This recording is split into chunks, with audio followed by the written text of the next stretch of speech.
بسم اللہ الرحمن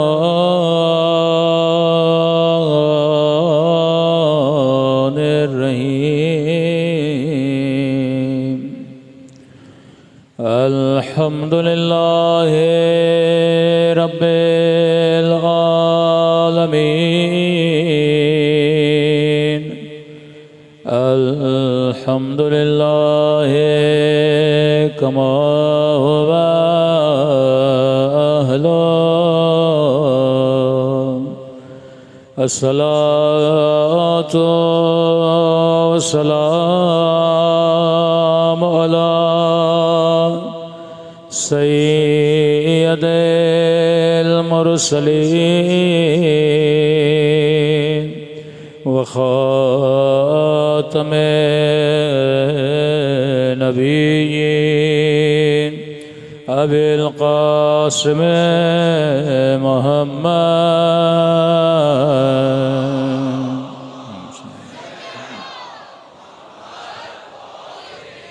وعلى آله الطيبين الطاهرين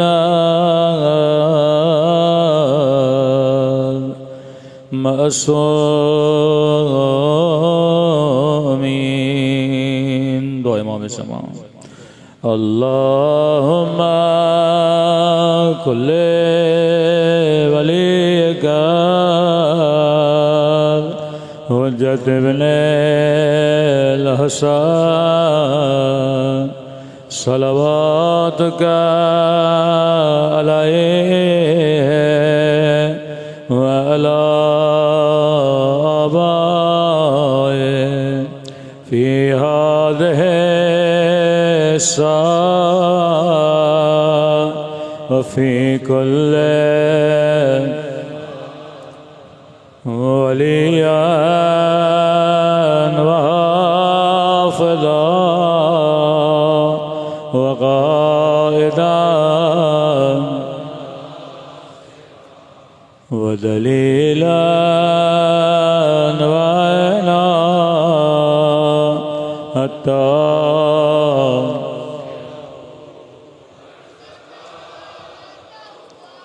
وتمتعه فيها طويلا برحمتك يا ارحم الراحمين. صلوات پڑھے محمد.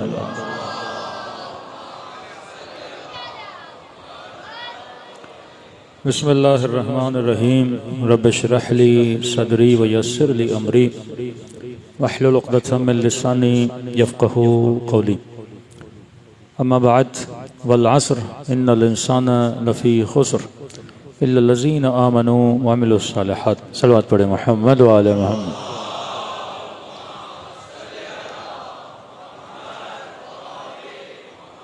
دعا ہے پروردگار عالم ہم سب کی عبادتوں کو اپنی بارگاہ میں قبول فرمائے اور جس مقصد زندگی کو لے کر فرش عزاء ابا عبداللہ برائے خدا ان مقاصد میں بھی ہم سب کو کامیابیاں کامرانیاں نصیب فرمائے. مسلسل آپ کی خدمت میں عرض کر رہے ہیں کہ اہل بیت علیہ السلام نے جس نیٹ ورک کو شیعوں کے گٹھ جوڑ کے لیے بنایا، اگر ہم آج بھی اس نیٹ ورک پہ عمل کریں تو دنیا کی کوئی بھی طاقت ہمیں شکست دے نہیں سکتے. مسئلہ یہ ہے کہ اگر لوگ نیٹ ورک کو چھوڑ دیں، یہ مت سمجھیں کہ یہ مکتب معجزاتی طور پہ آگے بڑھا. یہ تعلیمات اہل بیت کا نچیدہ تھا جس کے ذریعے سے آپ کا مکتب یہاں تک پہنچا ہے. اب امام کو خدا نے اعجاز کی طاقت دی ہے. اگر مولا کو ضرورت پڑے تو مصلی اٹھائیں، مصلی کے نیچے سے زر و جواہر بھی اٹھا سکتے ہیں، سونے سکے بھی نکال سکتے ہیں. لیکن یہ کوئی پریکٹیکل وے نہیں ہے کہ اگر امام غیبت میں چلے جاتے ہیں تو پھر مولا یہ لیڈرشپیں جو امام کے بعد وجود میں آئیں گی وہ معاشرے کو کیسے چلائیں گی؟ تو امام تو معجزہ کر سکتا ہے لیکن مثلا ابھی ایران کو پیسوں کی ضرورت ہو تو سید علی خامنئی مسلح اٹھائے نیچے سے سونا نکلے، ایسا تو نہیں ہو سکتا. یا آپ کی ملکی قیادت مسلح اٹھائے اور نیچے سے پیسے نکالے، ایسا نہیں ہو سکتا. تو اہل بیت نے کوئی پریکٹیکل وے دینا تھا ہمیں کہ اگر ہم غیبتوں میں چلے جائیں، اگر غیبت کبریٰ آ جائے اور تم اپنے لیے کسی صالح کو، کسی متقی کو، کسی سائن لنفس کو معاشرے کی واحد لیڈرشپ کا انتخاب کرنا، پھر اس کی اطاعت کرنا، جو پچھلی مجلسوں میں بتا چکا. نماز جماعت کا کانسیپٹ یہی ہے. ولایت امیر المومنین کا اعلان ہی نماز میں ہوتا ہے، نماز جماعت میں ہوتا ہے، رکوع میں ہوتا ہے. پھر قرآن کا حکم ہے وَارْكَعُوا مَعَ الرَّاكِعِينَ، ان کے ساتھ مل جاؤ. تو ایک نماز جماعت بغیر امام کے نہیں ہوتی، ایک معاشرہ بھی بغیر امام کے چل نہیں سکتا. اب اس امام کے لیے مولا کو چاہیے کوئی سسٹم دے. اگر شیعہ غیبت امام میں کسی کو رہبر بناتے ہیں اور مولا سسٹم نہیں دے رہے، شیعہ قوم کہے کہ جناب ہمیں پیسوں کی ضرورت ہے نظام چلانے کے لیے، تو وہ کہیں بھائی مولا تو مسلح کے نیچے سے پیسے نکالتے تھے، ہم کہاں سے لائیں. تبھی معصومین نے ایک پریکٹیکل سسٹم دیا. یہ نہیں ہو سکتا کہ وہ غیبت میں چلے جائیں اور ہمیں کوئی سسٹم نہ دے کر جائیں. یہ نہیں ہو سکتا کہ اتنی زحمتیں محنتیں، وہی جو ہم مسلمانوں کو بتاتے ہیں، اتنی زحمتیں محنتیں رسول کر کے جائیں، پتھر کھائیں، جناب حمزہ جیسی شخصیتیں شہید ہو جائیں، لوگوں کو جسم کو دو چاک کر دیا جائے، اور آخر میں رسول کہیں کہ میں جا رہا ہوں، اب تم جانو اور یہ سسٹم جانے. پھر ثقیفہ کی لڑائیاں ہو جائیں، پھر مسلمانوں کے اندر تفرقے ہو جائیں، پھر پتہ نہ ہو کہ خلافت ہے یا ملوکیت ہے، سسٹم چلے گا کیسے. جس کے من میں جو آئے. پھر رسول کہہ کر گئے اگر حاکم چاہے حبشی غلام بھی ہو، چاہے کالا بھی ہو، چاہے سفید بھی ہو، چاہے فاسق بھی ہو، چاہے فاجر بھی ہو، چاہے زانی بھی ہو، جیسا بھی بندہ تیرے اوپر آئے، بس تو نے کیا کرنی ہے؟ اطاعت کرنی ہے. تو یہ دین تو نہ بنا، یہ تو دین کے اندر تفرقے کا باعث بنا. پھر یہ کیوں کہا الناس علی دین ملوکہم، پھر یہ کیوں کہا یرث الا عبادی الصالحین، پھر یہ کیوں کہا کہ خدا دین کو لاتا ہی اسی لیے ہے تاکہ زمین پر عدل کو قائم کیا جائے اور جور و قسط کو ہٹا دیا جائے. پھر کانسیپٹ آف عدالت کیا ہے کہ اگر فاسقوں کو نیچے رہنا تھا تو پھر انبیاء کو بھیجنے کی ضرورت کیا تھی؟ اگر جابروں کے نیچے ہی عوام کو رہنا تھا پھر اولیاء کو بھیجنے کی ضرورت کیا تھی؟ تو کمپلیٹلی نظریات اگر اپوزٹ دا دین چلے جائیں پھر معاشرہ تباہ و برباد ہو جاتا ہے. لیکن ہمارا عقیدہ یہ نہیں ہے. خدا نظام دے کر گیا جس کو ہم نظام ولایت کہتے ہیں. رسالت کے بعد ایک نظام ہے، نظام ولایت. ایک باب مدینۃ العلم دے کر گئے، ایک امام حکیم دے کر گئے تاکہ وہ معاشرے کی اصلاح کریں. یسبح للہ ما فی السماوات ما فی الارض. اللہ کی تسبیح کرو. اے حبیب تمہاری ڈیوٹی ہے. یزکیہم، ان کو پاک و پاکیزہ کرو.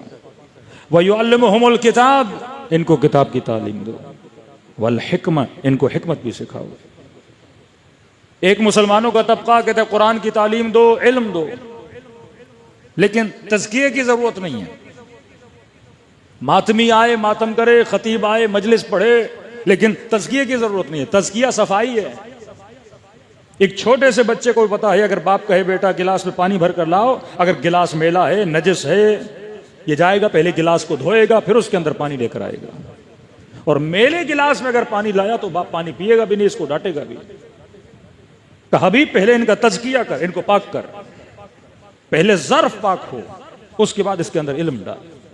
پہلے قلب پاک ہو، پھر اس قلب کے اندر حسین کی محبت کو ڈالو. کوئی چل پڑے کربلا کی زیارت کو ثواب ہے. کربلا کی زیارت بھی اسی لیے کہ شاید جائے اس کا تزکیہ ہو جائے. مجلس حسین میں آئے شاید اس کا تزکیہ ہو جائے. ایک چھوٹا سا جانور، ایک مرغی گھر میں لے کر آتے ہو کہ 3 دن اس کو رکھو، دانا دو تاکہ اس کا تزکیہ ہو جائے. کہیں ایسا نہ ہو باہر جا کے اس نے نجاستیں فضلے نہ کھائے ہوں. اگر پنجرے میں بند ہے تو مسئلہ نہیں، لیکن اگر یہ گاؤں کی مرغی ہے، گلیوں میں گھومنے والی مرغی ہے، کہیں پہ چپکلیاں، کہیں پہ مختلف چیزیں کھائیں، کہ 3 دن اس کا تزکیہ کر. خدا ایسے گوشت کو بھی تمہاری شکم میں جانے نہیں دیتا جس کا تزکیہ نہ ہوا ہو. کہ حبیب یزکیہم، جب تزکیہ ہو گیا، جب ظرف پاک ہو گیا، جب برتن پاک ہو گیا، اب اس کے اندر وَيُعَلِّمُهُمُ الْكِتَابِ، اب انہیں کتاب کی تعلیم دے. لیکن کیا تزکیہ اور تعلیم کافی ہے؟ فرمایا نہیں، والحکمہ، انہیں حکیم بھی بنا، امت زاہد بنی، امت متقی بنی، امت پوری پوری رات کھڑے ہو کے نمازیں پڑھتی رہی، لیکن خالی حکمت۔ خوارج سے بڑا کوئی زاہد نہیں، صبح سے شام نمازیں نمازیں نمازیں۔ اسی کوفے میں قراء سبا میں سے قاری بیٹھا ہوا تھا جس کی قرأت سارے مسلمان پڑھتے ہیں، مولا حسین کی مدد کے لیے کربلا نہیں گیا۔ علم بھی آ گیا، تزکیہ بھی آ گیا، مطلب ایک ایسا مسلمان جو کوئی کہے گناہ کرتا تھا، کہا نہیں ہم نے گناہ کرتے ہوئے نہیں دیکھا، فاسق تھا کہا نہیں، شرابی تھا کہا نہیں، نمازی کہاں، لیکن حکمت نہیں ہے اس بندے میں کہ تیری نمازیں کس کام کی اگر تو حسین کی مدد کے لیے نہیں جا رہا، تیرے روزے کس کام کے اگر ابا عبداللہ حسین کی مدد کے لیے نہیں جا رہا۔ تبھی بڑی کوشش کی گئی اس خطے میں دو فکروں کو پروان چڑھایا جائے، ایک صوفیزم کی فکر، ایک بدھزم کی فکر، کیونکہ ان کو مسئلہ ذکر سے نہیں ہے، فکر سے، آئیڈیالوجی سے۔ صوفی خانقاہیں بناتے ہیں، اللہ کا نام لے کے رقص کرتے رہتے ہیں، دھمالے ڈالتے رہتے ہیں، بڑے اچھے لوگ ہوتے ہیں، گناہ نہیں کرتے، اچھی اچھی باتیں کریں گے، معرفت خدا کا باتیں کریں گے، اللہ کے وجود کی باتیں کریں گے، جن کو ذکری بھی بولا جاتا ہے، بھائی ذکر قلبی کیسے کیا جاتا ہے، ہو کیسے کیا جاتا ہے، یہ پھوکے ہی مارتے رہتے ہیں پورا دن، لیکن دماغ خالی، صاحب حکمت نہیں۔ ایسے ہی بریلویوں کا ایک طبقہ ہے، صبح سے شام یا رسول اللہ صلی اللہ علیہ یا رسول اللہ، کبھی انگوٹھوں کو چومنا، کبھی یا رسول اللہ کہنا، صلواتوں پہ صلواتے بھیجے جا رہے ہیں، لیکن مجال ہے کبھی فلسطین کے لیے کوئی بات کرے، مجال ہے کسی فلسطین تو دور کی بات ہے، مجال ہے پاکستان میں ہونے والے ظلم پہ کوئی بات کرے۔ کہ یہ خانقاہی سوچ کہ سیدہ کے گھر کو جلایا جا رہا ہے، خانقاہی سوچوں والے اپنے گھر میں بیٹھے اونٹ پہ سوار ہو کے ایک ایک انصار کے دروازے پہ جاتی ہیں، تم نے سنا نہیں تھا وہ معاشرہ جسے عاشق علی ہونا چاہیے تھا وہ دشمن علی بن گیا، 180 ڈگری اگینسٹ، کہ جن سے محبت کرو تو تجھے جنت ملے، کہتا نہیں میں نے اسے قتل کرنا ہے، جن کی اطاعت تم پر واجب ہے انہی کے مقابلے میں آ کے کھڑے ہو گئے۔ یہ کون سا سسٹم تھا، یہ کون سی سوچ تھی جس نے معاشرے کو تباہ و برباد کر دیا؟ فرمایا سب سے پہلے اصلاح فکر، نظام اہل بیت کو سمجھو، تو اہل بیت اس نظام کو بغیر کسی ترکیب کے چھوڑ کے نہیں جا سکتے، کوئی سسٹم آپ کو دے کر جائیں گے، اس سسٹم پہ آپ چلو گے تو آپ کامیاب ہوں گے۔ صلوات پڑھے محمد و آل محمد۔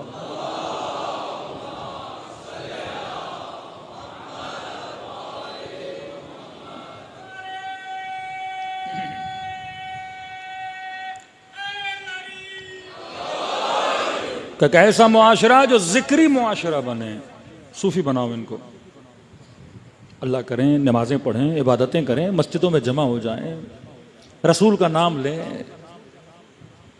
اب کوئی تفریق نہیں، شیعوں کے اندر بھی ایسے فرقے بناؤ، علی علی کرتے رہیں، دن رات کرتے رہیں، کوئی مسئلہ نہیں ہے، ہمیں کوئی خطرہ نہیں ہے، ماتم کرنا ہے پوری پوری رات کرو، عزاداری کرنی ہے ہاں، بند گھروں میں بند جگہوں میں جو کرنا ہے کرو، ہمیں کوئی مسئلہ نہیں ہے، مجلس پڑھنے پڑھو، نعرے مارنے پڑھو، 1 منٹ کا نعرہ، 2 منٹ کا نعرہ، 5 منٹ کا نعرہ، جتنی سانس ہے اتنا لمبا مارو، ہمیں کیا مسئلہ ہے،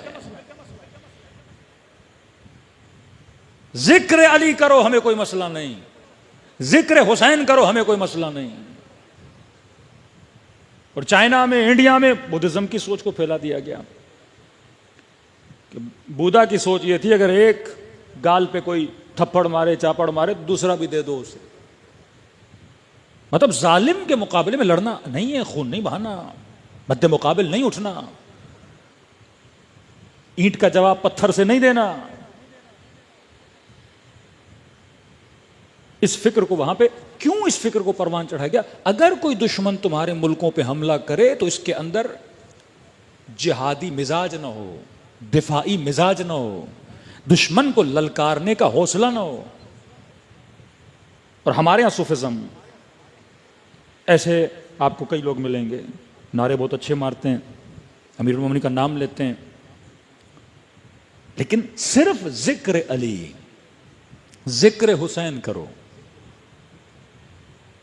فکر ابا عبداللہ کا نہیں، فکر نہیں دینی ابا عبداللہ، یہ خطرناک ہے، فکر علی ابن ابی طالب کا یہ خطرناک ہے۔ آج کئی برادران اہل سنت ہیں، فقہن سنی ہے، سیاسی طور پہ شیعہ ہیں، حماس سیاسی طور پہ شیعہ ہے، فکر سیاسی شیعہ ہے ان کی۔ اخوان المسلمین جو مرسی والی تھی، فکر سیاسی شیعہ تھی، کیونکہ سیاست اہل سنت میں حاکم کے خلاف اٹھنا ہے ہی نہیں، حرام ہے ان کے ہاں، وہ اولی الامر ہے۔ چھوٹا سا نوجوان تھا کہ مولانا کبھی اپنے بھائیوں سے بات چیت ہوتی ہے تو میں اسے کس طرح احساس دلاؤں کہ میں نعمت میں ہوں، تو میں نے کہا یہ آیت پڑھ دو، اطیعوا اللہ واطیعوا الرسول واولی الامر منکم۔ میں نے اسے بڑو ترجمہ کرے، اللہ کی اطاعت کرو، رسول کی اطاعت کرو، تیسری اطاعت کس کی ہے؟ اولی الامر کی۔ تو میں نے کہا اس سے پوچھو اولی الامر کون ہے؟ تو ان کی تفسیر کے مطابق اولی الامر وقت کا حاکم ہے۔ ہم وقت کے حاکم کو اولی الامر نہیں مانتے، ہم حجت خدا کو اولی الامر مانتے ہیں۔ تو میں نے کہا پھر اس کی آنکھوں میں آنکھیں ڈال کے دیکھو، نعمت میں میں ہوں یا نعمت میں تم ہو؟ تمہارا اولی الامر شہباز شریف ہے، جا کے دو نفل جا کے پڑھو، نماز شکرانہ کہ اللہ نے تجھے ایسا اولی الامر دیا ہے، اور میرا اولی الامر فرزند زہرا امام زمانہ ہے۔ اس سے بڑی نعمت ہو سکتی ہے؟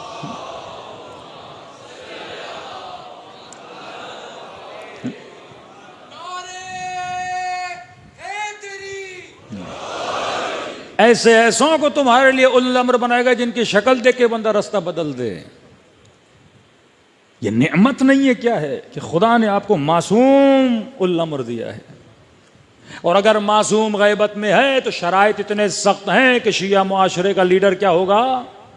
جس کو دیکھ کر معصوم کی یاد آئے، جو کردار میں، جو رفتار میں، جو گفتار میں، جو ادب میں، جو اخلاق میں معصوم نہیں، کم از کم اس کے کردار سے کونوا لنا زینن تو ہو، معصوم کے لیے باعث زینت تو ہو، جس کو دیکھ کے ہم فخر تو کریں کہ جس طرح مسلمان علی پہ فخر کرتے تھے، آج کے مسلمان سید علی پہ فخر تو کر رہے ہیں۔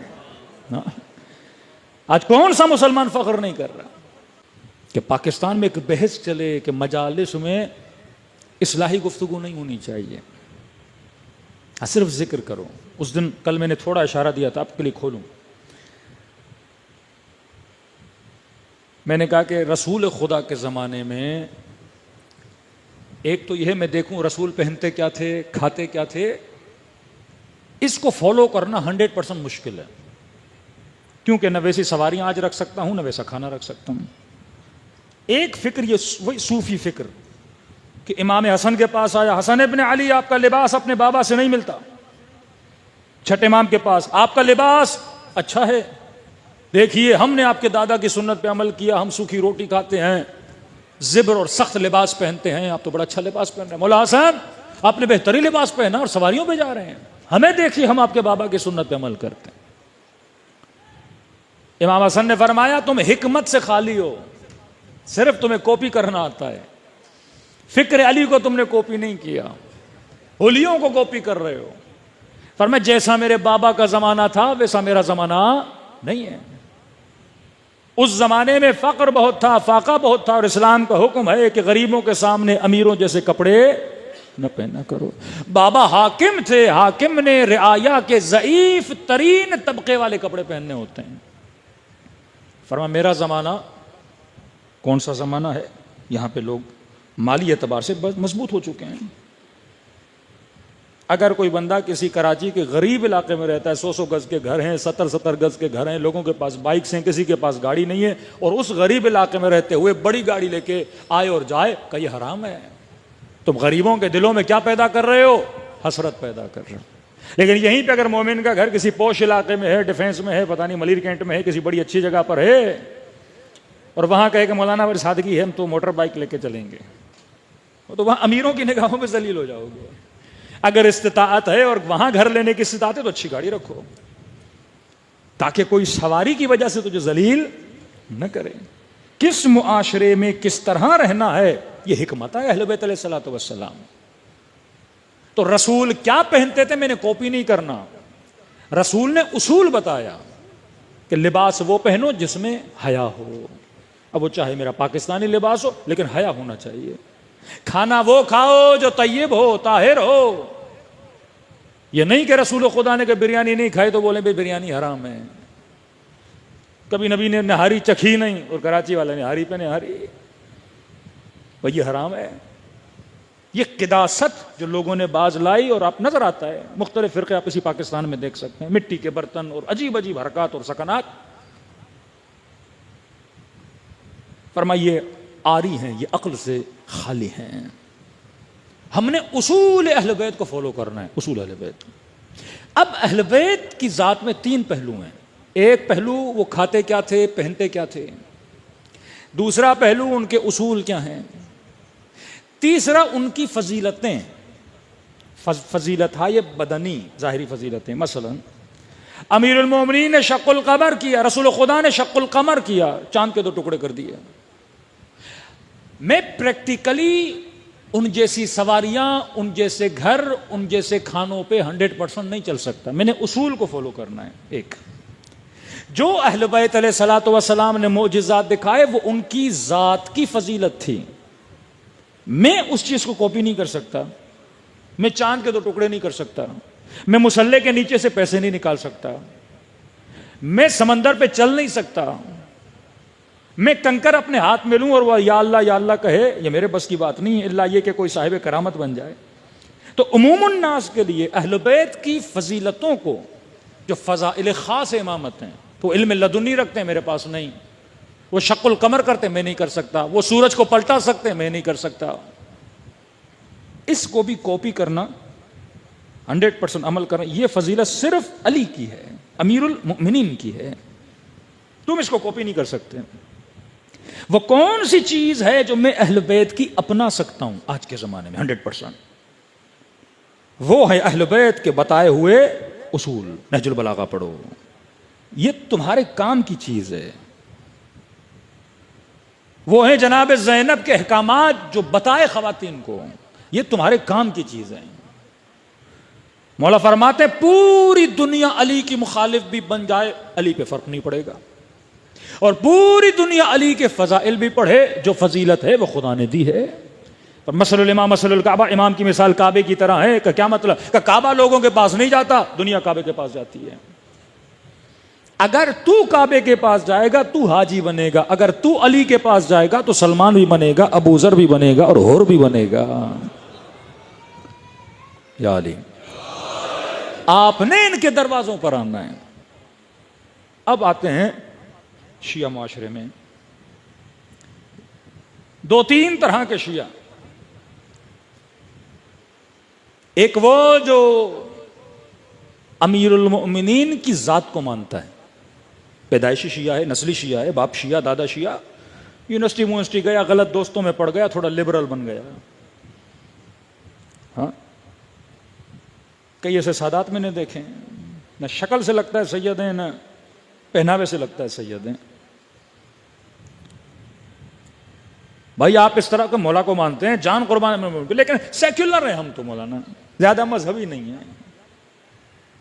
ایک یہ شیعہ. دوسرا وہ شیعہ جو امیر المومنین کو بھی مانتا ہے اور امیر المومنین کی باتوں کو بھی مانتا ہے. مطلب اس نے ذکر علی بھی لیا ہے, فکر علی بھی لیا ہے. یہ خاتون سیدہ کو مانتی ہے, حجاب بھی کرتی ہے. یہ جوان امیر المومنین کو مانتا ہے, نماز کو مانتا ہے. مولا کو مانتا ہے, شراب بھی نہیں پیتا. دوسرا یہ شیعہ. تیسرا بیچ والا, کبھی ادھر کبھی ادھر, سال میں 4 نمازیں بھی پڑھ لیتا ہے, 8-10 نعرے بھی مار لیتا ہے, کوئی مسئلہ نہیں ہے. اب 3 طبقے مجلسوں میں آتے ہیں. دیندار طبقہ شیعہ, سیکولر طبقہ شیعہ, مکس والا طبقہ. اب کیونکہ انسان کے اندر ہے حب ذات, ذات کی بڑی محبت ہے. مثال کے طور پہ اکثر میں اوائڈ کرتا ہوں داڑھی پہ پڑھوں, اس کا ایک ریزن ہے. اب کوئی کہتے ہیں مولانا داڑھی پہ تو پڑھ دیں, اب مجمع میں 4 کی ہے 6 کی نہیں ہے.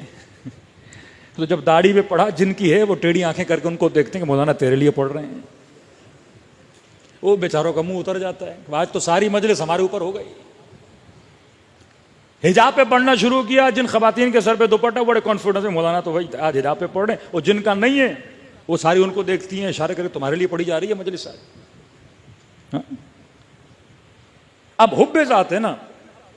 اب ایک دن داڑھی پہ پڑا, اس کی نہیں آئے گا, دوسرے دن تیسرے دن کہے گا بھائی کسی ایسے کی جائیں جو داڑھی چھیڑے ہی نہیں. صرف امیر المومنین بتائے ہمیں, یہ نہیں بتایا کہ مولانا نے کہا کیا ہے. کیونکہ یہ سیکولر ہے یا لبرل ہے, جو بھی ہے, اگر دین پہ عمل نہیں کرتا, لیکن امیر المومنین کی محبت تو ہے. بچپن سے عزاداری, گریا, ماتم, یہ تو کرتا ہے, محبت ہے. اب یہ کون سا طبقہ ہے؟ سیاستدانوں کا طبقہ. یہ کون سا طبقہ ہے؟ گویوں کا طبقہ, بعض ٹک ٹوکر کا طبقہ. کئی ایسے لوگ ہیں جس طبقے میں آتے ہیں. الا ماشاء اللہ بے دین ہے, بے دینی کی انتہا پر ہے, لیکن محرم میں ماتم کرے گا, نوحہ پڑے گا, گریا کرے گا. اب مجلسیں بھی چند قسموں کی ہیں. ایک وہ مجلس جس میں صرف امیر المومنین کا ذکر کیا جاتا ہے. اب جب علی کا ذکر کیا جائے گا, اس کا تعلق کس کے ہے؟ امیر المومنین سے. میرے ساتھ کوئی اس کا پریکٹیکل لینا دینا نہیں ہے کہ مولا علی نے خیبر فتح کیا, خندق فتح کیا, اتنی خیرات دے دی, شب ہجرت نبی کے بستر پہ سو گئے, بہادری کے ساتھ سوئے. یہ کس کی فضیلت ہے؟ امیر المومنین. اب مولا کس کا ہے؟ میرا. اور جب میرے مولا کی تعریف ہوگی تو میں کیا ہوں گا؟ خوش ہو جاؤں گا. ایک باپ کے 10 بیٹے ہوں, اگر صرف باپ کی تعریف کی جائے تو 10 کے 10 کیا ہوں گے؟ خوش ہوں گے. 2 نمازی ہوں گے, 2 اچھے ہوں گے, 2 نافرمان ہوں گے, کچھ بھی ہو, لیکن تعریف تو باپ کی ہو رہی ہے نا. بھلے نافرمان بیٹا ہو, لیکن جب باپ کی تعریف ہو خوش ہو جائیں گے. اور یہیں پہ کہیں کہ ابا نے یہ کہا تھا کہ یہ والے بیٹے میں یہ چیز ہے اور یہ والے میں, وہاں پہ کہیں اس چیز کو نہیں چھوڑو. ابا کیا تھے یہ بتاؤ, کیا کہا تھا یہ ہمیں نہیں بتاؤ. تو جب صرف ذات امیر المومنین کی تعریف ہوتی ہے, اس میں تینوں طبقے خوش ہوتے ہیں. متدین طبقہ بھی خوش ہوتا ہے, سیکولر طبقہ بھی خوش ہوتا ہے, مکس طبقہ بھی کیا ہوتا ہے؟ خوش ہوتا ہے. کہ امیر المومنین کی ذات کا بھی ذکر ہو, پھر علی کی بات کا بھی ذکر ہو, 2 طبقے بھاگ جاتے ہیں. وہ آج تو ساری مجلس ہمارے اوپر آنے والی ہے. ایک راشی جب آ کے امیر المومنین کی مجلس میں بیٹھے گا اور بتائیں گے امیر المومنین اتنے سخت تھے کہ اپنے بھائی کے ہاتھ پہ گرم لوہا لگ دیا, 2 دیے تھے, ایک کو بجھا دیا, سختی امیر المومنین. آپ کیا سمجھتے ہیں کہ کوفے والے علی سے پیار نہیں کرتے تھے؟ اگر پیار نہ کرتے تو امیر المومنین کو بالجبر کہ خلیفہ بنیے, خلیفہ بنیے, خلیفہ بنیے, اور بنانے کے بعد پھر ہی جنگ جمل کھڑی کر دی ان لوگوں نے. اعتراض کس بات پر تھا؟ علی ہم تجھے مانتے ہیں, افصح الرجال فی العرب, اشجع الرجال فی العرب, تم سے زیادہ شجاع نہیں, تم سے زیادہ مدبر نہیں, تم سے زیادہ حکیم نہیں, لیکن علی تیری عدالت ہم سے برداشت نہیں ہوتی. امام نے کہا حاکم تو بنا رہے ہو, لیکن میں رسول کی سنتوں پہ چلاؤں گا.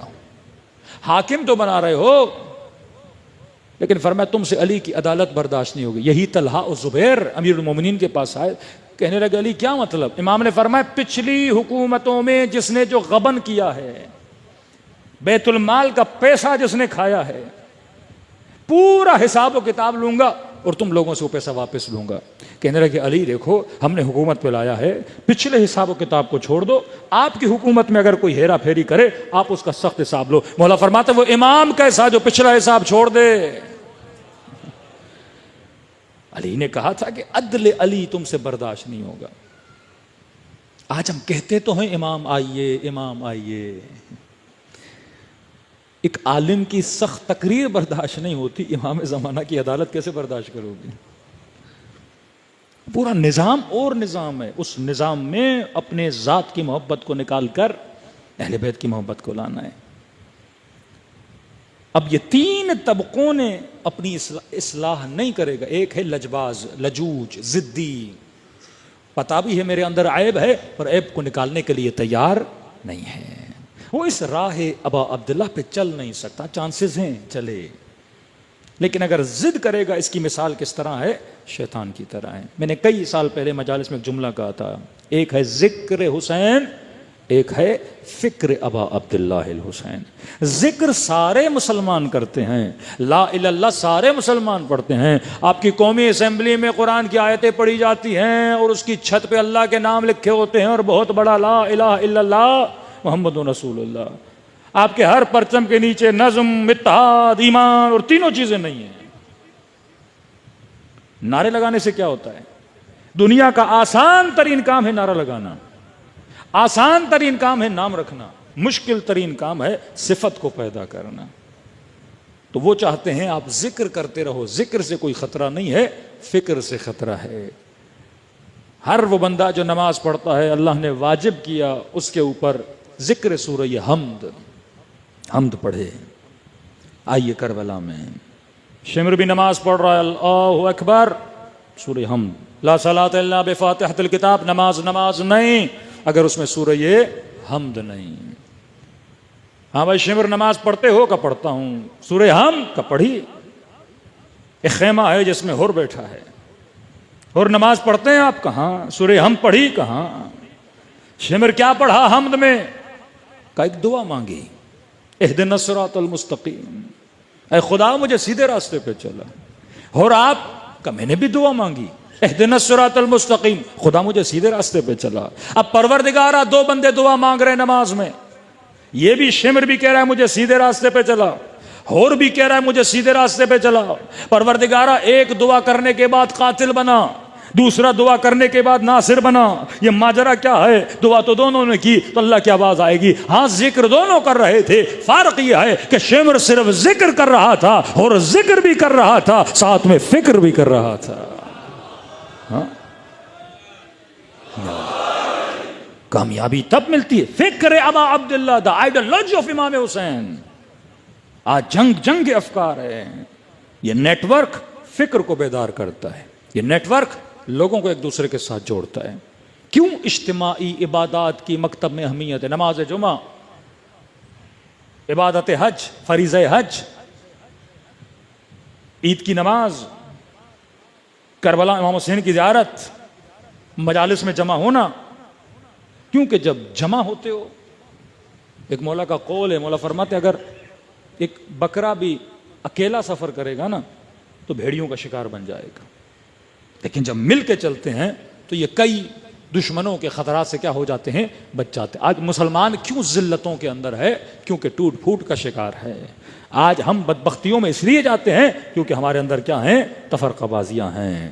ذکر سے خالی کچھ بھی نہیں ہوتا، فکر سے ہوتا ہے. امام حسین اگر کربلا جا رہے ہیں کوئی فکر لے کر جا رہے ہیں. وہ فکر تھی کہ میری شہادت کے بعد ایک پورا کلچر کریٹ ہوگا عزا امام حسین کا، جس کو بعد میں آنے والے معصوموں نے کیا کیا؟ پروموٹ کیا. پورا پبلسٹی اور مارکیٹنگ کا سیٹ اپ ہے. یہ علم کا لگانا، جلوس کا نکلنا، نوحہ خوانی، سلام، مرثیہ، ایک پورا کلچر بن چکا ہے. لیکن یہ کلچر چل تو رہا ہے پر اہداف امام حسین کو پورا کر رہا ہے کہ نہیں؟ ہدف پورا ہونا چاہیے. اب مجھے پتا تو ہو کہ یہ اتنا بڑا پلازا جس بندے نے کھڑا کیا ہے اس کا مقصد کیا تھا. اتنا بڑا کارخانہ اگر کسی نے بنایا ہے تو بنانے کا مقصد کیا تھا؟ ایک بندہ ایک کارخانہ بنانا چاہے، کروڑوں روپے اس کارخانے پہ لگا دے، اس کا مقصد یہ تھا اس کارخانے سے کوئی پروڈکٹ نکلے. اب جب یہ کارخانہ بن رہا تھا مختلف لوگ اس کارخانے سے فائدہ لے رہے تھے. مزدور جو ڈیلی دہاڑی پہ آ رہا تھا فائدہ لے رہا ہے، چوکیدار فائدہ لے رہا ہے، الیکٹریسٹی والے فائدہ لے رہے ہیں، سیمنٹ کی کمپنی فائدہ لے رہی ہے، اینٹیں بیچنے والے فائدہ لے رہے ہیں. اب چلتے چلتے کارخانہ 70% چلا، آدھے میں بجٹ کم ہو گیا، کارخانہ آگے نہ بڑھ سکا، بند ہو گیا. اب جو کارخانہ بنانا چاہتا تھا اس نے اپنا ہدف پورا نہیں کیا، وہ بیچارہ اپنے ہدف میں پیچھے رہ گیا. لیکن جو اس کے اندر انوالو تھے وہ سارے فائدہ لے گئے، ان کا ہدف پورا ہوا. مزدور کا ہدف پورا ہوا، چوکیدار کا ہدف پورا ہوا. کراچی کی اسٹیل مل لے لیں، مقصد یہ تھا اسٹیل مل اسٹیل بنائے، اسٹیل ہے ہی نہیں. ہاں لیکن سارے بیٹھے کھا رہے ہیں، اس کے گھروں سے فائدہ لے رہے ہیں، چوکیدار فائدہ لے رہے ہیں، ابھی تک تنخواہ لے رہے ہیں. ان کا ہدف پورا ہو رہا ہے، اسٹیل مل کا ہدف پورا نہیں ہوا. امام حسین کے کارخانے سے ہر بندہ فائدہ تو لے رہا ہے وہ مولوی ہو، وہ ذاکر ہو، وہ نوح خان ہو، ہر بندہ فائدہ لے رہا ہے، ہر بندہ سسٹم سے فائدہ لے رہا ہے. قافلے والے اپنا فائدہ لے رہے ہیں، نوح خان اپنا فائدہ لے رہے ہیں، مجھ جیسے خطیب اپنا فائدہ لے رہے ہیں، ذاکر اپنا فائدہ لے رہے ہیں. ہر بندہ اس سسٹم سے کچھ نہ کچھ لے کے جا رہا ہے. کوئی اینٹ لگا رہا ہے، کوئی ان کو تو تنخواہ مل رہی ہے نا. ہدف امام حسین پورا ہو رہا ہے کہ نہیں؟ مقصد حسین پورا ہو رہا ہے کہ نہیں؟ کہ اس کارخانے میں کام کرنے والے کے دل میں اگر دل سوزی ہو، درد ہو کہ اتنی محنت، اتنا پیسہ لگا، میں کم از کم مالک کا فائدہ بھی تو کروں، میرا تو ہو ہی رہا ہے. لیکن امام حسین کے ہدف کو تو سمجھوں کیا تھا، مقصد کو تو سمجھوں. لیکن نہیں، ہر بندہ صرف فائدے کے پیچھے، اور امام حسین کو بھول جائے کہ ہدف حسین تھا انما خرجت لاصلاح، انما خرجت لطلب الاصلاح فی امت جدی. میں اس لیے نکلا تاکہ اپنے جد کی امت میں کیا پیدا کروں؟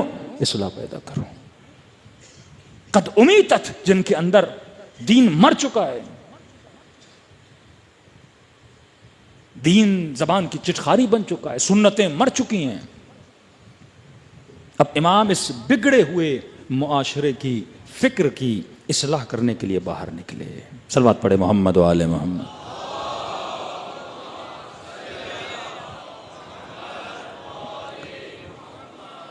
کسی نے کہا مولانا اپنے پہلی مجلس میں بتایا تھا کہ افادیت، اس سسٹم کی افادیت آپ نے دو عین بتائے، دوسرے نہیں بتائے، کیونکہ یہ ٹاپک یہاں کا نہیں تھا، میں نے صرف اشارہ کیا تھا. باقی جنہوں نے سننا ہے وہ شریکت الحسین اپنا صاحب الزمان کی مجلس ہیں، یا سولجر بازار موقب امام حسین کی مجلس ہیں، اس میں یہ سارے، میں صرف نام لے رہا ہوں تاکہ آپ کو پتہ چلے. یہ سسٹم ہماری 10 چیزیں مضبوط کرتا ہے. ایک، مجلس ابا عبداللہ عقل کو مضبوط کرتی ہے، اس پہ تفصیل ہے، 10-15 منٹ کی گفتگو ہو سکتی ہے. مجلس ابا عبداللہ آپ کو علم دیتی ہے، یہ نیٹ ورک، جو بھی امام حسین کی مجلس میں آئے گا اس کی عقل مضبوط ہونی چاہیے. المؤمن کیس، مومن ہوشیار ہوتا ہے، مومن تیز ہوتا ہے، وقت کے فتنوں کو سمجھتا ہے. فتنے پہ ایک مجلس ہو سکتی ہے، یہ دیکھے کہ یہ بھی مجتہد ہے، یہ بھی مجتہد ہے، اس مجتہد کے دفتر کو ملک بند کر رہا ہے، دوسرے مجتہد کے دفتر کو سپورٹ کر رہا ہے. ایک مرجع کو پروموٹ کیا جاتا ہے، دوسرے مرجع کو روکا جاتا ہے. امریکہ کی ہم سے دوستی ہے، یو کے کی ہم سے کیا دوستی ہے، لیکن نہیں، آپ دیکھیں گے مراجع کے درمیان بھی ایک کو وہ اتنا پروموٹ کرتے ہیں اس کے چینلز کو، دوسرے کا چینل بند کر دیں. تو سمجھنا چاہیے دشمن کس کا ساتھ دے رہا ہے. تو وہ دیکھ رہے ہیں اس کی فکر ہماری فکر سے ملتی ہے، اس کی فکر ہماری فکر سے نہیں ملتی. آغا زگزگی جلوس نکالتے ہیں، بیٹوں سمیت ان پہ فائرنگ کی جاتی ہے، آنکھ ان کی ضائع کر دی جاتی ہے. کیوں؟ اس کا جلوس ان کو کیوں نہیں پسند؟ کیونکہ یہ آئیڈیالوجی آف امام حسین کو لے کر چل رہا ہے. تو مجلس امام حسین نوجوان کو عقل مند بناتی ہے. مجلس امام حسین آپ کو علم دیتی ہے، یہاں پہ آپ کو تاریخ کا پتہ چلتا ہے، قاتل اور مقتول کا پتہ چلتا ہے. مجلس امام حسین تیسرا عین عقیدے کو مضبوط کرتی ہے. نوجوانوں کے جب عقیدے بگڑ جاتے ہیں اس فرش عزا پہ آئیں گے، عقائد کو مضبوط کریں. مجلس امام حسین آپ کو باعمل بناتی ہے. کئی لوگ شرابی تھے، امام حسین کے مجلس میں شراب چھوڑ دیا. عورتیں حجاب نہیں کرتی تھیں، سیدہ زینب کی وجہ سے حجاب کرنا شروع کر دیا. یہ ممبر تھا جس نے لوگوں کو با حجاب بنایا، یہ ممبر تھا جس نے عقائد کو صحیح کیا. پانچواں عین، عین عرفان. مجلس امام حسین آپ کو بصیر بناتی ہے، آپ کے دل میں اہل بیت کی معرفت کو پیدا کرتی ہے. چھٹا عین، عین عزت. مجلس ابا عبداللہ آپ کو با عزت بناتی ہے، آپ کو سکھاتی ہے زندگی وقار کے ساتھ گزارنا. کبھی بھی سیلف ریسپیکٹ پہ نو کمپرومائز ہے، کہ ذلت کی زندگی سے عزت کی موت بہتر ہے. یہ سارے مسلمان ملکوں نے ذلت کو اپنے سینے سے لگایا.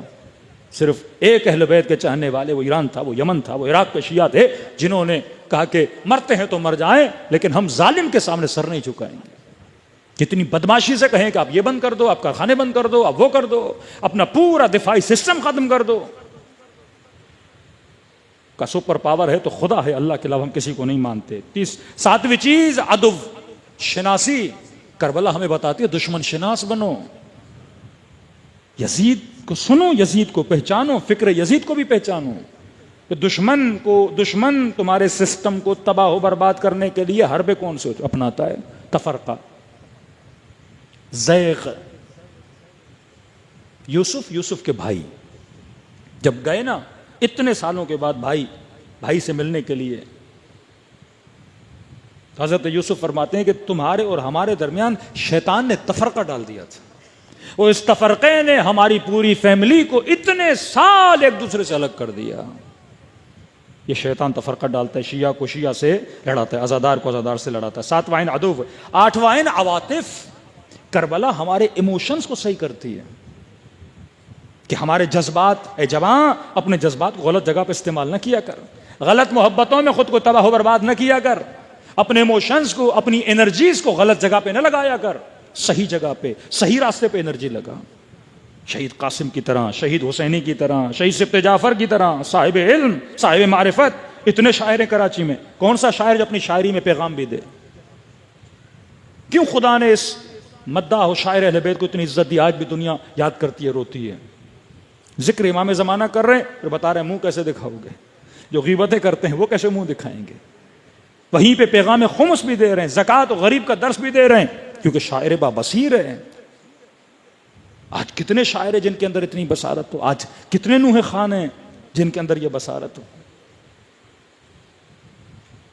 وہ چہرے جو شیعوں کے اندر تفریق کا باعث ہیں، جن پہ شیعہ یونائٹڈ نہیں ہیں، جنہوں نے شیعوں کے اندر پھوٹ ڈالی ہے، آج آپ کے بعض نوح خان ان کو اپنے نوحوں میں لا رہے ہیں، پروموٹ کر رہے ہیں۔ بھائی نوحہ امام حسین کے پیغام کو پروموٹ کرنے کے لیے ادب، ستیزی، دشمن شناسی، ایموشنز، عواطف، نوعین عین عبرت۔ کربلا عبرت کے لیے ہے۔ شہید مطہری کہتے ہیں اگر کربلا کے شمر کو پڑھو تو آج کے شمر کو پہچاننے کا حوصلہ رکھو۔ یزید پہ لعنت بھیج رہے ہو لیکن پہچانو تو صحیح وہ صفات جو اس یزید کے اندر تھیں آج والوں کے اندر ہیں، اس کو پہچانو۔ مقابلہ نہیں کر سکتے، کم از کم بچوں کو بتاؤ بیٹا یہ یزید ہے، اس سے محبت نہیں کرنی۔ تبرہ کا مقصد دشمن اہل بیت اگر آج بھی ہے کردار کے اعتبار سے، بچہ اس سے کیا کرے؟ دشمنی کرے گا تو اس کے قریب نہیں جائے گا۔ یہ نہیں کہ ایئرپورٹ پہ دیکھ لیا کسی وقت یزید کو، کہے کہ سیلفی نکالنی، آپ بھی بڑے مشہور ہیں، ایک فوٹو آپ کے ساتھ بھی ہو جائے۔ یہ تبرج جاہلی کا زمانہ، کس کو یہ تمیز ہونی چاہیے کہ میرے دل میں کشش کس کے لیے ہو۔ کوئی ایکٹر دیکھا سیلفی، کوئی کرکٹر دیکھا سیلفی، وہیں پہ کوئی مولوی دیکھا سیلفی۔ یہ سیکولرزم ہے کہ تمیز نہیں ہے مجھے کہ میں کس سے محبت کروں، کس سے نفرت کروں۔ بس شہرت کے پیچھے، کمنٹس کے پیچھے، لائکس کے پیچھے۔ ایسے ہی لوگ کربلا جاتے ہیں، ایک سیلفی، پھر یورپ جاتے ہیں، کسی بیچ پہ کھڑے ہو جاتے ہیں، وہاں بھی سیلفی۔ اب سمجھ نہیں آتی ہے بندہ کربلا والا ہے یا یزید کے بیچ والا ہے۔ تمیز، تمہاری سلیکشن عقل کی بنیاد پہ ہونی چاہیے۔ اپنی عزت کو برقرار رکھو۔ نوعین عین عبرت، اگر عبرت نہیں لوگے، اللہ کہتا ہے تم میں اور گدھے میں کوئی فرق نہیں، قیامت کے دن قردۃ خاسئین، جانور بنا کے اٹھاؤں گا، کیونکہ انسان بنایا تھا، صاحب عقل بنو۔ 10واں عین عین عدالت۔ اہل بیت، قرآن، دین اس لیے آیا تاکہ تمہارے بیچ میں کیا ہو جائے؟ عدالت نافذ ہو جائے۔ کربلا عدم عدالت کا نام تھا۔ معاشرے میں عدالت ختم ہو گئی، معاشرہ قاتل محمد اور آل محمد بنا۔ کل اگر وقت ملا تو امیر المومنین کے نہج البلاغہ کے 4 نصیحتیں مالک اشتر کو۔ ایک سماج، ایک معاشرہ، ایک نیٹ ورک بنانا چاہتے اس میں 4 چیزیں ہونی چاہیے۔ اگر یہ 4 چیزیں نہیں، تمہارا نیٹ ورک کبھی کامیاب نہیں ہو سکتا۔ صلوات پڑھے محمد و آلہ۔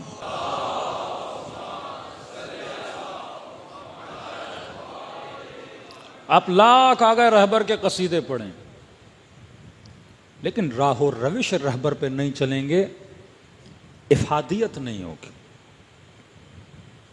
آج ایران کامیاب ہے واحد رہبریت کی وجہ سے۔ جس دن ایران میں رہبریت خدا نخواستہ ادھر ادھر ہوئی، آپ ایران کا حال دیکھیے گا۔ وہ داخلی جنگیں وہاں پہ ہوں گی کہ آپ کے تصور سے باہر ہے۔ ایک دوسرے کا گوشت نوچنے والی قوم بن جائے گی۔ یہ آج آپ دیکھ رہے ہیں معاشرہ سدھرا ہوا ہے واحد لیڈرشپ کی وجہ۔ ایک لیڈرشپ نعمت ہے، نعمت، اور جب تک آپ اپنے نظام میں واحد لیڈرشپ نہیں لاؤ گے کامیاب نہیں رہو گے۔ کربلا لیڈرشپ کا نام ہے۔ مولا میدان جنگ میں جاؤں؟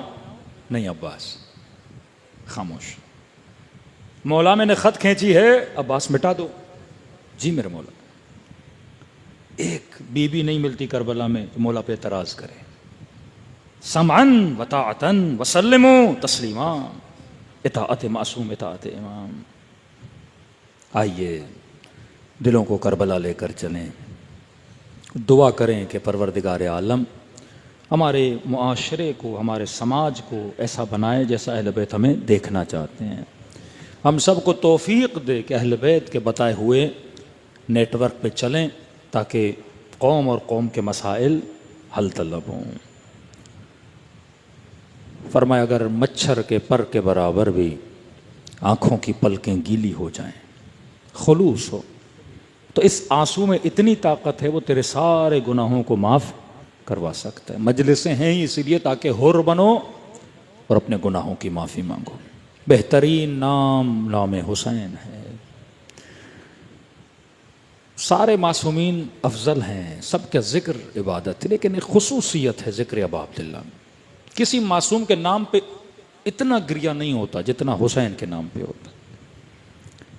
کسی بھی معصوم کا نام اتنا جلدی دلوں کو میلٹ نہیں کرتا جتنا امام حسین کا نام کرتا ہے۔ مطلب ہو سکتا ہے صدیوں کا سفر حسین دنوں میں کراتے ہیں، دنوں میں۔ یہ وہ حرارت ہے کہ وعدہ ہے خدا اس حرارت کو کبھی بجھنے نہیں دے گا۔ خلوص دل سے اپنے آقا کو سلام کریں اور دعا کریں کہ خدا ہم سب کو عاقبت بخیری نصیب کرے۔ السلام علی الحسین وعلی علی ابن الحسین وعلی اولاد الحسین وعلی اصحاب بلند آواز سے السلام علی وعلی علی ابن وعلی اولاد وعلی اصحاب حسین کی صدا بلند ہو السلام علی وعلی علی ابن وعلی اولاد وعلی اصحاب میرا سلام ہو اس درد بھرے منظر پہ جب دائیں طرف کی پسلیاں بائیں طرف چلی گئے۔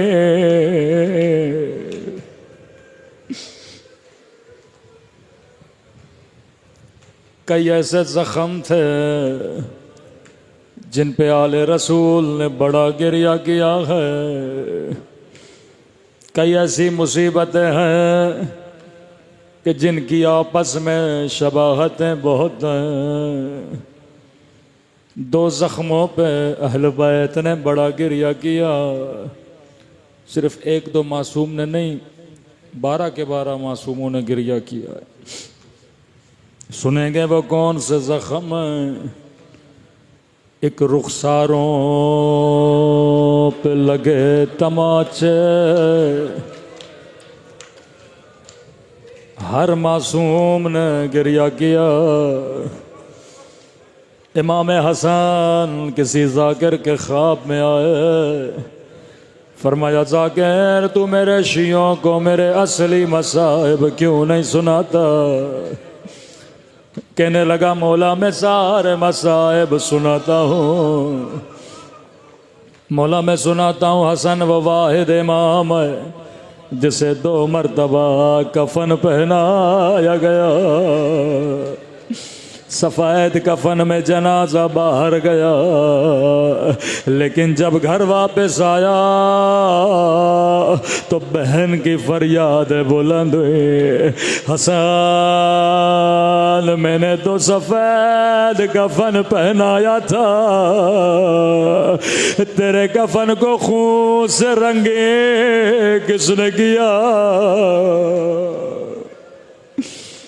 فرمایا ہاں یہ میرے مصائب ہیں، لیکن میرے اصلی مصائب نہیں ہیں۔ کہ مولا میں آپ کے شیعوں کو بتاتا ہوں، حسن کو حسن کی بیوی نے زہر دیا، جگر کے ٹکڑے باہر آئے۔ فرمایا ذاکر یہ میرے مصائب ہیں پر میرے اصلی مصائب نہیں ہیں۔ کہ مولا خود بتا یہ اصلی مصائب کیا ہیں؟ فرمایا میرے اصلی مصائب مدینے کی گلی میں تھے، ایک بند گلی، ذاکر حسین چھوٹا تھا میں بڑا تھا، میرے سامنے کسی نے میری اماں کو تماچا مارا،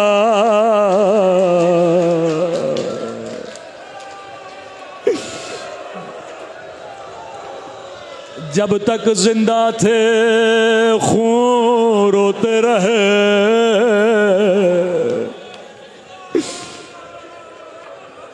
اس تماچے پہ اہل بیت نے بڑا گریہ کیا۔ اب شباہت دیکھو، ایک تماچا مدینے میں لگا، حسن ابن علی زار و قطار رو رہے ہیں، ایک تماچا کربلا میں لگا، امام زمانہ فرماتے ہیں میرا سلام ہو ان ننھے سے رخساروں پہ او جن کا رنگ تماچوں نے بدل دیا۔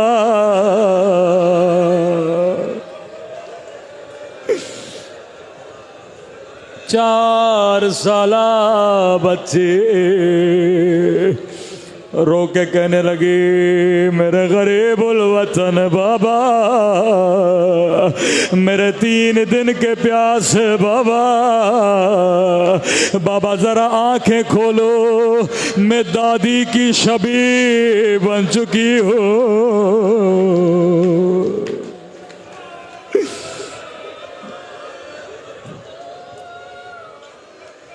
شبیہ زہرا سکینہ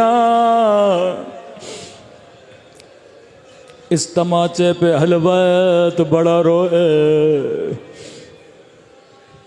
دوسرا زخم جس پہ 6 امام 8ویں امام علی ابن ابی طالب ہر معصوم نے گریہ کیا، ایک رخساروں کے زخموں پہ، دوسرا ٹوٹی ہوئی پسلیاں،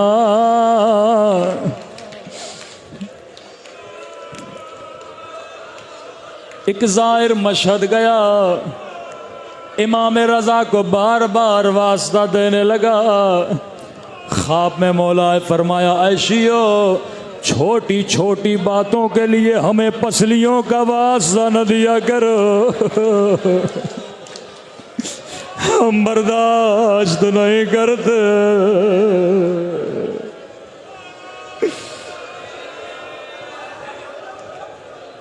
چھٹے امام کا زمانہ،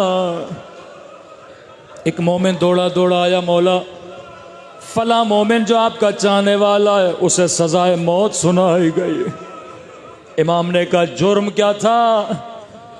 کہ مولا گلی سے جا رہا تھا، زمین پہ گرا، جب اٹھنے لگا اس نے آپ کی دادی کے قاتلوں پہ لعنت کی، سپاہیوں نے سنا سزائے موت دی ہے، مولا نے مصلی بچھایا، اے خدا تجھے میری عزت کا واسطہ اس مومن کو گھر پلٹا دے۔ اثر دعا آزاد ہوا، مولا کی خدمت میں آیا، مولا نے بوسہ دیا، فرمائے مومن سینکڑوں لوگ زمین پہ گرتے ہیں لیکن کوئی میری دادی کو یاد نہیں کرتا، بتا تو نے کیوں یاد کیا؟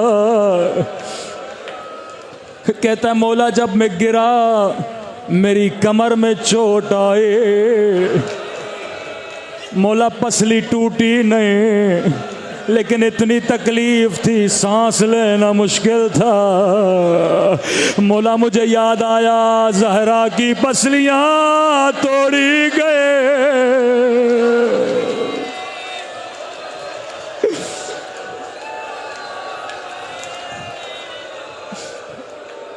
چہرے پہ تماچا شبی سکینہ،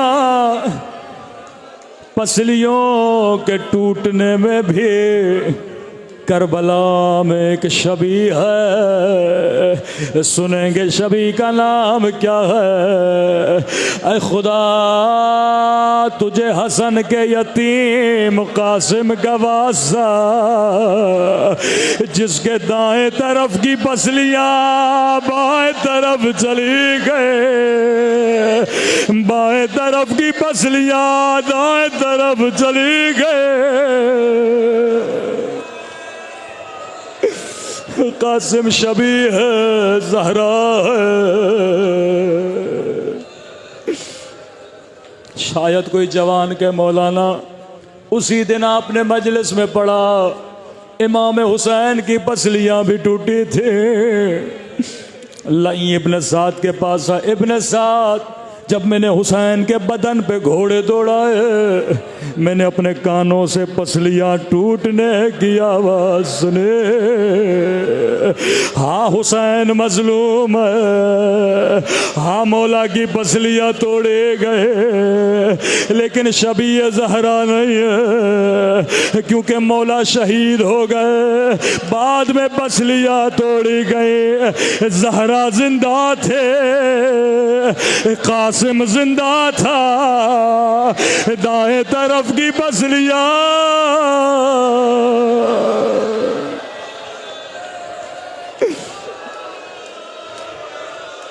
اکبر کو بھی نیزے لگے لیکن پسلیاں نہیں ٹوٹیں۔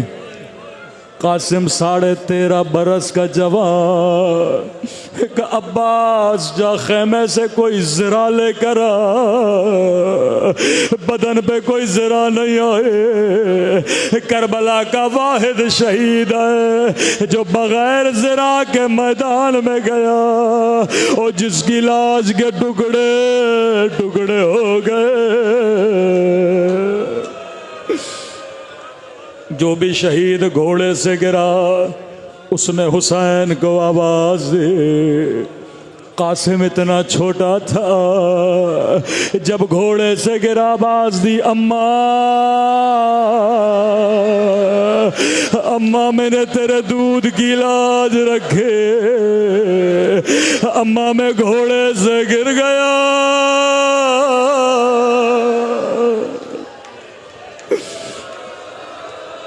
حسین دوڑے دوڑے میدان کربلا میں پہنچے۔ میرے استاد پڑھا کرتے تھے کہیں حسین کو قاسم کا لاشا نظر نہیں آیا کہ قاسم امام ہو کر آواز دیتا ہوں مجھے لبیک کہو۔ دائیں طرف سے آواز آئی جی میرے مولا، بائیں طرف سے آواز آئی جی میرے مولا۔ گھوڑے سے اترے، اپنی ابا کا دامن بچھایا، کٹی ہوئی انگلیاں اٹھائے، کٹے ہوئے گوشت کے ٹکڑے اٹھائے، نجف کی طرف منہ کیا۔ بابا علی خیبر فتح کرنا آسان ہے لیکن یتیم کی لاش کے ٹکڑے اٹھانا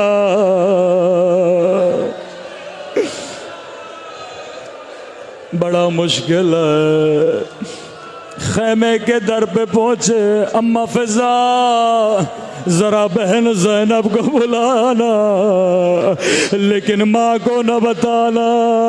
بی بی زینب خیمے کے در پہ آئی, فرمایا بہن زینب قاسم کا لاشا لایا ہو. زینب نے کہا حسین حسین تیرے ہاتھ تو خالی ہے. حسین لاشا کہاں ہے؟ فرمایا بہن زینب یہ جو گٹھڑی میری پیٹھ پہ دیکھ رہی ہو اس میں قاسم کے لاش کے ٹکڑے ہیں, لیکن زینب ماں کو نہ بتانا. ماتم حسین